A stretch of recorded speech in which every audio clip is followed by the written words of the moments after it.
UFC Fight Night Macau, Song Yadong versus Davison Figueiredo just happened, and I'm going to go through the entire card from the bottom all the way to the top, recap my predictions, and break down each fight and what happened and my reaction to it and how I did on my predictions for it. This card was an early one. The main card started at 7 a.m. The prelim started at 4 a.m. for me. So I missed a couple of the early fights. Okay, whoa, that's weird. Something with the website's going wrong. But um yeah, I missed some of these early ones, so I didn't really see most of it. Or I was dozing in and out of sleep. But yeah, this card was an overall pretty decent card. Good amount of finishes, some fun fights in there, and some pretty good performances. Especially when it came to the main card, it did deliver pretty well. We started the night off with Luma Lookboom versus Jacqueline Amorim, which was a first round submission by armbar, I believe it was. Yes, it was an armbar. Um, and this was very good by Jacqueline Amorim to get the submission over Luma Lookboom.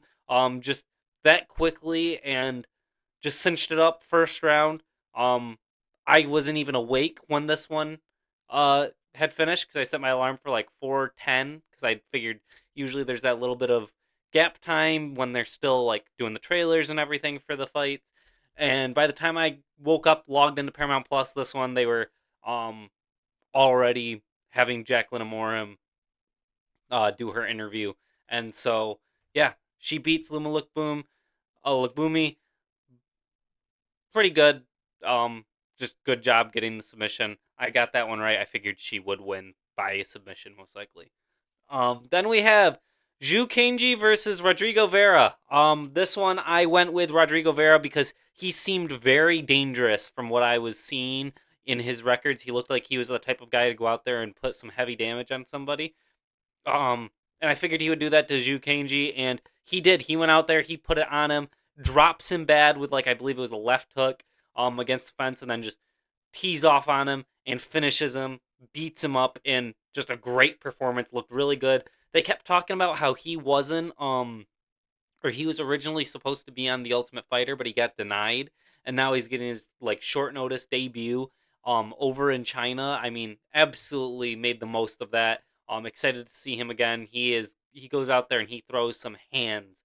So yeah, very good job by Rodrigo Vera. Very very good performance. We then move up to Angela Hill versus who was it? Jingnang. Um I got this one incorrect. Because I picked Jingnang to win just because I didn't want to pick Angela Hill, and Angela Hill kind of just ran away with this fight. Wasn't it was a decision? What was it? Unanimous decision. Yeah, Angela Hill just kind of ran away with this fight. Just outdid Jingnang the entire fight. Really didn't. Jingnang had no real moments to catch up. She won. She had some decent moments here, but Angela Hill just out veteraned her and out out experienced her. Just knew what to do in there. Was landing good damaging shots and clearly won this fight. Um, I was in and out of being awake and asleep during this fight, but yeah, what I did see of it, it looked like a pretty much one way traffic via Angela Hill, and yeah, so I got one wrong. Angela Hill there was no chance I was picking Angela Hill. I don't really want to pick her.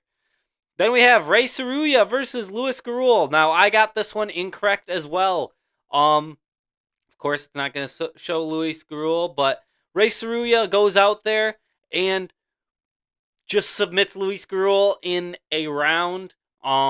Very good job by Ray Saruya. I was picking Louis Garul because I figured he's got enough experience with wrestling. He's a decent wrestler. He could defend some of the takedowns, and I think he can beat Ray Saruya on the feet, which I wouldn't like. I do think that in a pure striking match, this would be a Louis Garul win. But Ray Saruya's wrestling is just that much better. He's only lost to Joshua Van, I believe, which is a very well aged loss. And Ray Saruya just picks apart or gets down Louis Garul and submits him so easy. I believe it was a rear naked choke. I was also dozing in and out during this one, but yeah, I got this one wrong. I picked the underdog, and yeah, Louis Garul stepped back in 2 weeks' notice across the world. Didn't get it done. But good job by Ray Saruya to just go out there and dominate, get straight down to the ground, and submit Louis Gruel. Um, Not much else really to say other than Ray Saruya just did what he was supposed to do of grabbing and submitting Louis Gruel. Um, then we move up to Arika Lang versus Cody Haddon. This one, I went on the major underdog here, and I got this one wrong. I picked Arika Lang to beat Cody Haddon, and he definitely did not. Cody Haddon was landing the better shots, was pushing up Arika Lang against the cage the entire time, just stifling everything that Arika Lang could do. And Cody was just, it was one way traffic. There was really no good moments for Arika Lang. And then Cody Haddon, I believe this one was, yeah, he landed a knee to the liver um, before he finished him. That dropped Arika Lang, and Arika Lang got TKO'd by Cody Haddon with ground and pound shots against the fence. Very good performance by Cody Haddon. I was going with the underdog. Really should not have, but hey, it is what it is. Good job by Cody Haddon. He finished Arika Lang, and he looked very good out there. This card was very interesting because for being in China, not a single one of the Chinese people won until much later on. We'll get to that later on when we get to the main event. But almost the Chinese fighters almost went defeated on this card, which would have been kind of funny. But yeah, Arika Lang gets beaten by Cody Haddon very, very dominantly in this fight. Then we have Ding Meng versus Jose Souza. This one, ugh, this one, I this one was close. Ding Meng was landing great low kicks on Jose Souza the entire fight, just chopping at his legs, made Jose eventually have to switch stances. But Jose, I think it was the second round, landed a beautiful knee that um really hurt Ding Meng, and that won him that round. Also, he in that round landed an up elbow, I believe it was, and that really hurt Ding Meng. And so the second round was won by Jose Souza from that. Ding Meng probably won the first round. I think it was pretty close first round. Um, Cause yeah, the first round was probably Ding Meng. Second round was Jose Souza. Even though he landed less, he landed the harder shots. Round three was a lot um was the decider, and Jose Souza went out there and he landed a spinning elbow on Ding Meng, cut him on the side of the head, so the blood was pouring down, and was landing good jabs, landing good 1-2s, just landing some decent little shots here and there that peppered him and won him the fight. Was a close fight, was a good performance from both, but Jose Souza clearly won this one. In my mind, it was competitive. They were on each other's skill level, and Jose Souza's reach and height was the main factor in this fight. That's one of the major reasons I picked him, was because he was so much taller, and I felt like he would be able to use his range pretty well. Ding Meng, though, did have a good game plan with chopping at the legs the entire fight, and if he would have kind of hit him a little harder, he could have probably won off of those. But yeah, Jose Souza wins split decision over Ding Meng. Glad I got that one correct. And we move up to the final prelim, which was Yisek Lee versus Luis Felipe Diaz. Uh, yeah, wow. This one was, I was watching, kind of hoping that it would be a first round finish so that I could then have more time to leave and go somewhere else to watch the actual main card. Um, so I wasn't just at home watching it in my bed. Um, and so I was like getting ready while watching this one, and Luis Felipe Diaz knocks out Isak Lee. Just was super aggressive out there. Just was putting on the pressure, putting on the power, and clips Isak Lee as they're kind of exchanging, and Felipe Diaz is pushing him back, drops him up against the fence, I believe it was, and I think it was a left hook around him, hits him, drops him against the fence, finishes him. Then they call it off. Just great job by Felipe Diaz. He looked great out there, landed the hard shot, and was able to put out Isak Lee, which I was kind of expecting when I picked this fight. This one, I could see Felipe Diaz just knocking out Isak Lee in the first round. Very good performance, and another finish on the prelims, which that's one finish, one knockout, two knockouts, Um, three knockouts, two submissions, a unanimous decision, and a split decision. Which this one wasn't too awful bad either. So the worst fight was probably the Angela Hill fight, um, or the Cody Haddon one because it was boring before that. But yeah, Luis Felipe Diaz just slimes out Isak Lee, finishes him, and great performance. I mean, there's not really much to say for some of these lower on the card ones because I was half asleep for most of them, and they're not huge wins or huge like competitions because they are all relatively low skill compared to the rest of the UFC. So yeah. Then we moved up to Alex Perez versus Suma Duerchi, which this fight I was super excited for. Honestly, this was one of the ones I was more excited for on the entire card. Um, and Alex Perez gets nut shotted in the second round by Suma Duerchi and is unable to continue. He was spitting up. I don't know if he was fully throwing up because they kept saying that it wasn't like actual throw up in there or anything, that it was more like saliva, I guess. But Alex Perez could not continue. He got nut kicked and it sucks. People were saying that Suma Duerchi should have been disqualified for it, which is absolutely crazy. You could tell just by watching the highlight of it that Suma Duerchi threw a leg kick, and Alex Perez was trying to move back out of the way, moves his legs and hip in a weird way, and then just the way that the foot moved, he hit him in the nuts, and it was an accident on Suma Duerchi's side. It was unintentional by Alex Perez. I'm not saying he put himself in that position so that he had an excuse.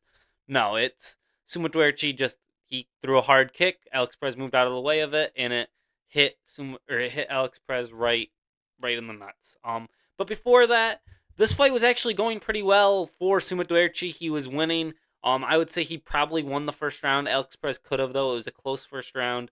But Suma Duerchi was stuffing most of the takedowns of Alex Perez in this round or in this fight. Very close first round. But yeah, Suma Duerchi in the second round, he's landing good shots. He hurts Alex Perez, I believe, with a 1-2. Yeah, wasn't it 1-2? Yeah, and I think he dropped him with that 1-2. That looked really good. He goes to try and finish him. Kind of, they break away. Then they eventually end up circling back out, and he nut kicks him. There was an eye poke earlier on in the fight that Suma Duerchi committed. Didn't seem intentional, but still, it's an eye poke. Don't like that when those happen. But Suma Duerchi was looking good, landing good shots, moving around pretty well. I think they should just remake this fight at some point because this is a good fight for Suma Duerchi and Alex Perez at this point in their career. So run it back. Let's see what it happens. And yeah, I was excited for this one. It sucks that it ends in a no contest, but it is what it is. Suma Duerchi was looking good. I don't know why I'm such a big fan of Suma Duerchi, but yeah, I was definitely rooting for him. He was looking good. Alex Perez was looking good out there too. It was shaping up to be a pretty interesting fight. Not one of the greatest ever, but a good, fun fight. Um, so yeah, I hope we see this one again.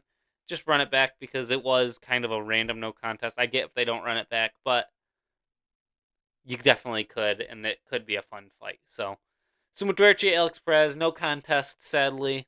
So obviously didn't get that one right or wrong. Then we move up to Jake Matthews versus Carlston Harris. This was whoa, did not mean to do that. Um, we move up to Jake Matthews versus Carlston Harris. This was probably the best or the worst fight of the night. Sorry, Jake Matthews in the first round was landing shots at will on Carlston Harris. Was just landing perfectly. If he would have pushed a little harder, he probably could have finished him in that first round. Because Carlston Harris just had nothing on the feet for Jake Matthews. Jake Matthews was just landing like perfectly. He was right outside of the distance of Carlston Harris. Harris wouldn't really be able to land much, and then Jake Matthews would throw like a three-piece and land all of it. Then going into the second round, ends up taking down Carlston Harris, gets on top, controls him, beats him on the ground. And then the same thing for the third round. Jake Matthews just proved he's the better fighter, showed he was well-rounded. I knew he was going to be able to win this one because he did almost beat Neil Magny. And I don't know if Carlston Harris really does that. Jake Matthews, he just looked good out there. He did very well. just yeah, he was that first round. I was like, oh wow, I would be surprised if this goes to the decision. But then the second round and third round were pretty much all grappling from Jake Matthews, so it did go to decision. But yeah, expert, expert level control, and just showed that he's a much better fighter than Carlson Harris. Very good job by Jake Matthews. Very good performance. Little dull, but that first round he was just stinging him like really hard. Um, Honestly, this fight was probably I would probably have liked the first round. I would rather watch the first round of this fight than the entirety of the Angela Hill fight versus Jing Nang or the Cody Haddon fight. But yeah, Jake Matthews gets it done. Fun first round, boring last two, but very good performance overall. Then we move up to Kai Asakura versus Cameron Smotherman. Kai Asakura, man, I did not expect him to do it this quickly. I expected him to take a little longer, try and chop around with Cameron Smotherman more than he did. He beats the crap out of Cameron Smotherman. I mean, absolutely slumps him. Kai Asakura looks way better at 135 than he does at 125. I'm not saying that he's going to be a world champion at 135 or he's going to be one of those top 10, top 5 fighters forever type of guys, but I could see him getting into the rankings. I could see him doing very well against certain people at 135, and there's a lot of interesting fights for him now that he's in the mix there, especially against a lot of strikers. Um, yeah, this is a very interesting spot for Kai Sakura to be in, but this fight, Kai Sakura first round finish, just very, very, very good.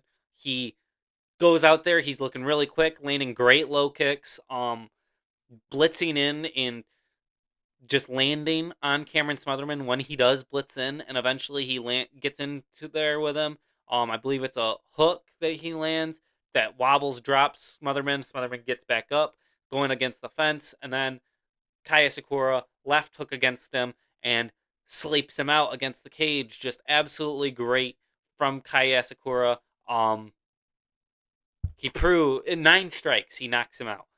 Cameron Smotherman landed 3, 9 strikes, and knocks him out. Just very, very good job by Kai Sakura. I knew he was going to be able to win. I didn't expect it to be that quick and that easy for him. Cameron Smotherman, I'm not saying that he's a crazy good prospect, but he's no slouch really for the underranked area of the bantamweights. So excited to see what they do with Kai Sakura next. Maybe they do Asakura versus Wellmaker. Maybe they do Asakura versus maybe somebody that's just outside of the bantamweight rankings.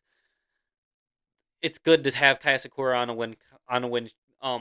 win in the win column because he is a big name over in Japan. There's a lot of fun fights for him, and he mixes up some of that lower ranking area of the bantamweight division by sleeping Cameron Smotherman. Yeah, he does it.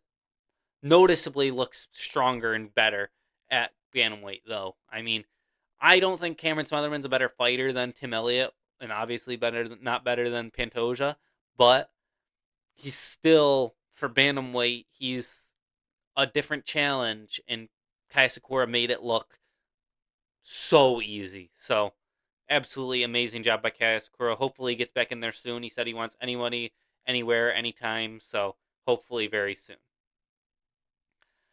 Then we move up to Sergey Pavlovich versus Taliesin Teixeira. I love this. I'm gonna be honest. I'm a little biased just because this has been crazy matchmaking for Taliesin Teixeira these past couple fights of his. That this is what's supposed to happen when somebody gets pushed that fast. I don't dislike Taliesin Teixeira. I rooted for him in his first fight. I rooted for him against Tai Tuivasa. But when you get shot up the rankings that quickly, when you don't really need to, like Taliesin could be a very good heavyweight if they build him up.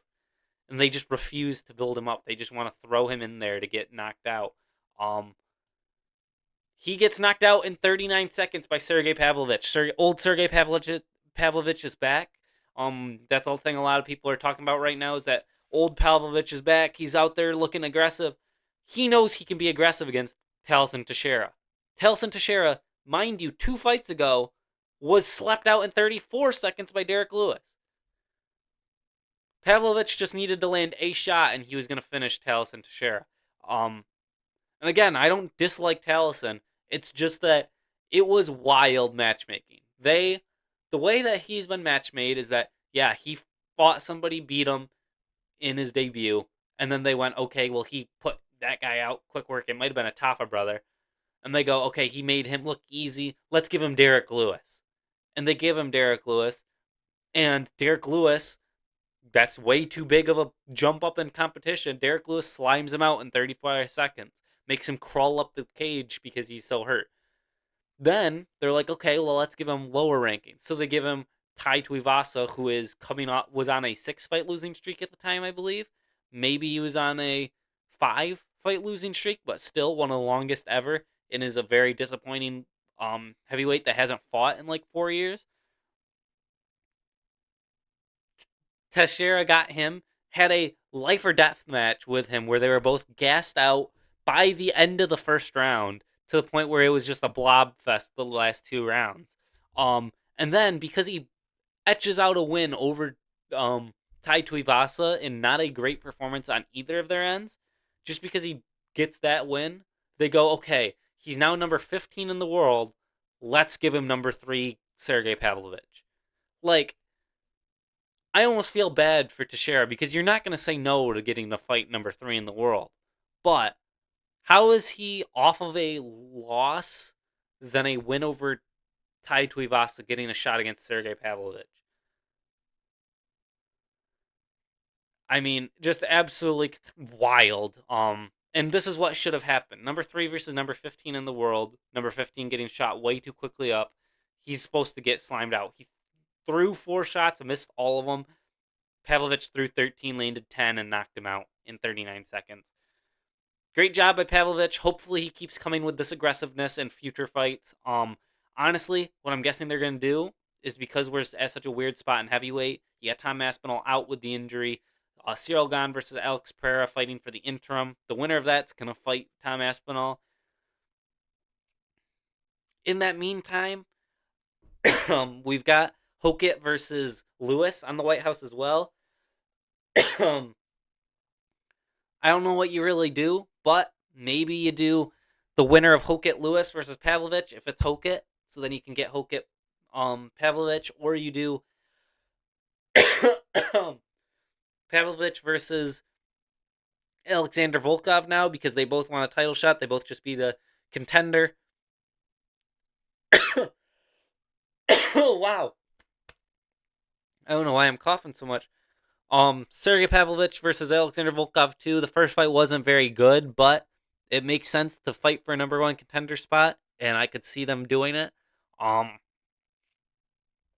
Yeah, that's probably what I would do with the heavyweight division, though, is Hokit versus Pavlovich if Hokit wins, or Pavlovich versus Volkov. And yeah, that is Taliesin Teixeira versus Sergey Pavlovich. And then we get to the co-main event of the evening, Zhang Minyang versus Alonzo Menifield. Wrap it up, Zhang Minyang, honestly. Gets beat by Alonzo Menifield in the first round. 3rd first round finish in the row on this main card. These two both are first round fighters. They both go out there for the kill.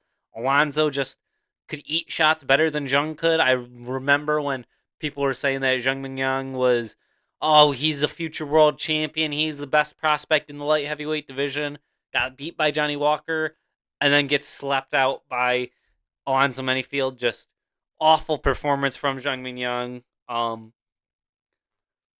I mean, Alonzo is coming off of a loss to Volkan Ozdemir and then knocks out what was one of the biggest Chinese prospects for a while. Just kind of crazy. And yeah, these two just kind of bull rush each other. The start of the first round are throwing big bombs at each other. Minyang gets hurt, and then as he's trying to cover up, Alonzo gets clocked by Zhang. Zhang tries going in after him. They're just whiffing on each other, hitting each other close, so not too much power. Then they clinch up with each other, and while they're clinched up, Zhang reverses the clinch, and then is controlling it, and then it gets reversed again, and then they break away, and Zhang lands a amazing elbow that visibly wobbles Alonzo Manyfield. Zhang goes in, tries to knock him out, then gets caught again, tries to go for a flying knee, gets caught again, and then up against the cage, he gets wobbled, kind of scurries away, gets wobbled again, gets hurt, gets dropped, gets knocked out by Alonzo Manyfield in the end of the first round. I mean, wild that he just got slept by Johnny Walker and Alonzo Manyfield back to back. Well, not slept by Johnny Walker, but knocked out by Johnny Walker and knocked out by Alonzo Manyfield. Wow. Yeah, I got this one wrong. I figured Jung would be able to deal with Alonzo Manyfield because I figured that just the physicality of Johnny Walker was a little bit of a challenge, and it was a lot of pressure being on the main event of UFC China last year. So I figured he would be in a better spot this time. He was not. He just got outpowered and out crazied by Alonzo Manyfield in this fight. And Alonzo wins via first round knockout with a big upset. Then we move to the main event of the evening, the most important fight of this card, Song Yadong versus Davison Figueiredo. Now, it was obvious that Song Yadong was supposed to win this one. He's a minus 600 favorite. I had picked him to win this one because of how obvious it is he should win it. Davison has not looked great in a lot of his last few fights. He hasn't looked like himself since the Piotr Yan fight. And he wasn't really doing too much. He probably won the first round because the first round was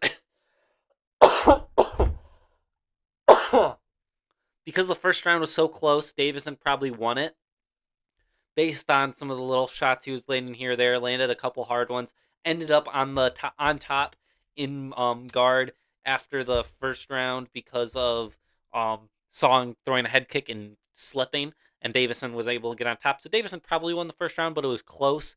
Then Song, you can see in the second round, is getting his timing down better, landing leg kicks better, um, landing his 1-2 a lot better. There was a couple times in the second round that Song Yadong would land a great 1-2 or land a great 2. Honestly, he would just right hand, boom, straight down, and just you could see it set back Davison Figueiredo. And then as this round kept going on, Sung Yadong was just every now and then would tap him with a low kick. Anytime that Davison went into southpaw, would get tapped with a low kick, and there was actually a moment real quick in this fight in this second round that Song Yadong he defended takedowns amazingly in this fight, especially in this second round.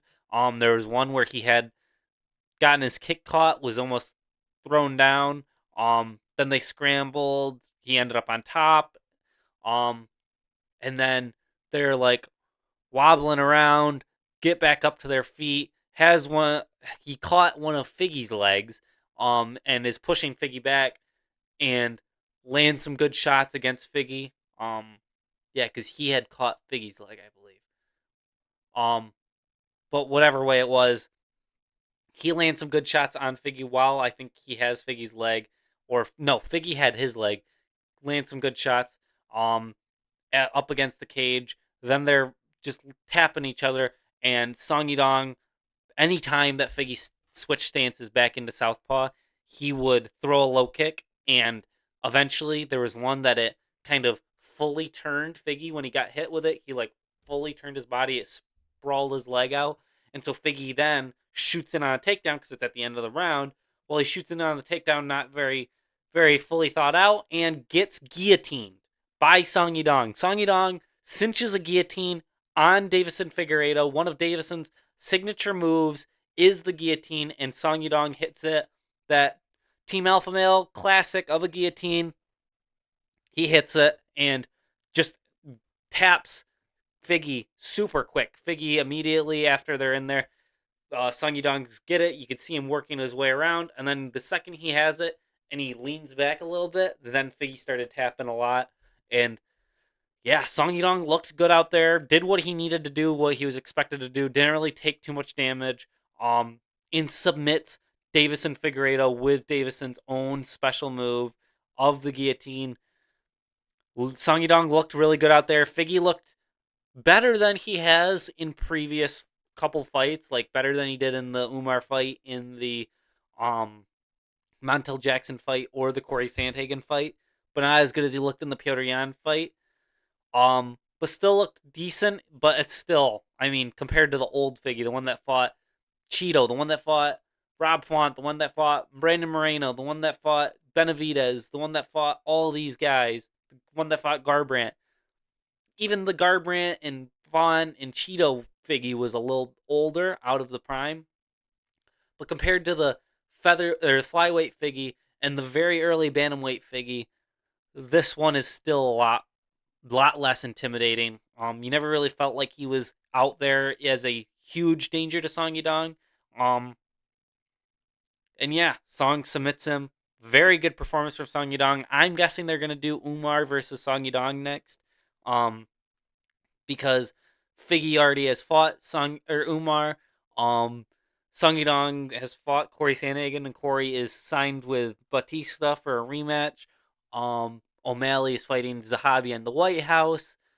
Marab versus Piotr Yan 3 is most likely the next title fight. So Song Yudong um versus Umar Nurmagomedov. They're both not fighting anybody. Probably whenever they come back to Abu Dhabi in the summer, Song Yudong didn't really take any damage, so late summer if they can, or maybe he waits until October. Um, and yeah, Song Yudong gets the submission win. Not too much to really say on it. Very good performance by him, and ends out a pretty great card. We had, and he was the only Chinese person to win on the entire card was Song Yudong, because Zhang Mineng lost. Um, who else? Suma Duerchi didn't get a win. Ding Meng lost. Arika Lang lost. Uh, was Jingnang, I think, was also from China, and she lost. Zhu Kanji lost. So Song Yudong was the only Chinese person to win on the card. We had, this was a pretty good main card. We had what was a fun fight, but ended with a no contest, sadly. Jake Matthews, great first round, boring fight though. But then you had first round knockout, first round knockout, first round knockout, second round submission. Just a good main card overall, and delivered as a fight night. And yeah, I went 8 for 4. I got Song versus Figgy right, then the Pavlovich, the Asakura, Jake Matthews, the Diaz, uh Souza, the Vera, and the Amorim fights right. I got the Jingnang, Garul, Arika Lang, and the Menefield fights wrong. Um, and then there was the no contest. So 8 for 4, not awful. Um, yeah, that was it for this card. Delivered, was a good card. Next weekend we have Gabriel Bonfirm versus Bilal Muhammad, with a couple of other good fights on there, like Brendan Allen, Edmund Shabazian, and some others throughout it. In the Apex, this is the last. That is the last card before the White House. So it's going to be a rough week to get through, because we know we have a Bilal Muhammad fight, but then we know what's on the other side of it is the White House card. So yeah, Song Yudong versus Davison Figueiredo, good card, good fights. Glad it was early, because cards like this in the morning, get it out of the way, get it done. And yeah, thank you for watching. Have a good night or rest of your day, whatever. Good weekend, and I'll talk to you guys later.